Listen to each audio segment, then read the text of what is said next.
NT Ramarao విగ్రహాన్ని పెడితే వ్యతిరేకిస్తున్నా, బరాబర్ వ్యతిరేకిస్తా.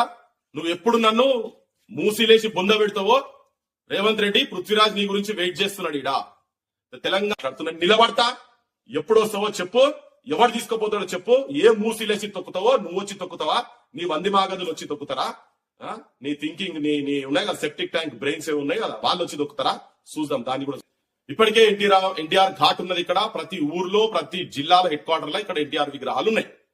మా విగ్రహాలు, మా చెన్నారెడ్డి విగ్రహాలు, మా పివి నరసింహారావు విగ్రహాలు ఎక్కడ కూడా మీ ఆంధ్ర ప్రాంతంలో లేవు. లేకపోతే ఇప్పుడు కొత్తగా ఎన్టీ రామారావు ప్రభుత్వంలో యువకులకు అన్యాయం జరిగింది. 610 జీవో తీసుకొచ్చి అమలు చేయలేదాన్ని. 58,000 ఉద్యోగాలు అప్పటికే 86-87 సంవత్సరంలోనే ఆంధ్ర ప్రాంతం వాళ్ళు ఇక్కడ ఇల్లీగల్ గా వచ్చి ఇక్కడ తిష్ట వేసి కూర్చున్నారు. వీళ్ళందరినీ అక్కడ పంపించాలి, అవసరమైతే ఖాళీ లేకుండా సూపర్ న్యూమర్ పోస్టులు క్రియేట్ చేసినా కానీ ఆంధ్ర ప్రాంతానికి పంపించాలని చెప్పని అప్పుడు ఆ జీవో తీస్తే ఆ జీవో అమలు చేయలే.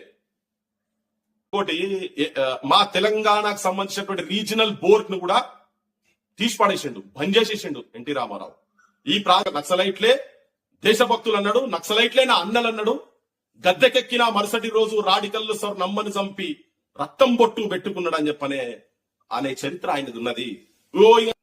పోతవురో రామన్న అని ఆయన పోకముందు, అధికారం నుంచి పోకముందు అన్నారు. పోయిన తర్వాత పోతివీరో రామన్న, పేదోల్లా ఉసురు దలిగి పోతివీరో రామన్న, బీదోల్లా ఉసురు దలిగి పోతివీరో రామన్న, మా బిడ్డల ఉసురు దలిగి, పసి గుడ్డుల ఉసురు దలిగి, మా రైతుల ఉసురు దలిగి నువ్వు పోతివీరో రామన్న అని చెప్పి ఇక్కడ సాహిత్యం వచ్చింది.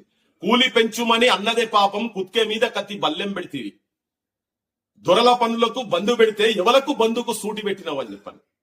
పాడుబడ్డ బంజరు భూములల్లా నాగలి దున్ని నాట్లేసుకుంటే కూలి రైతులను ఎంబడిబడి కుత్కెల దాకా వాళ్ళ నెత్తురు దాగినవని చెప్పని సాహిత్యం ఇక్కడ పుట్టింది, ఇక్కడ జనం లోపల పోయింది.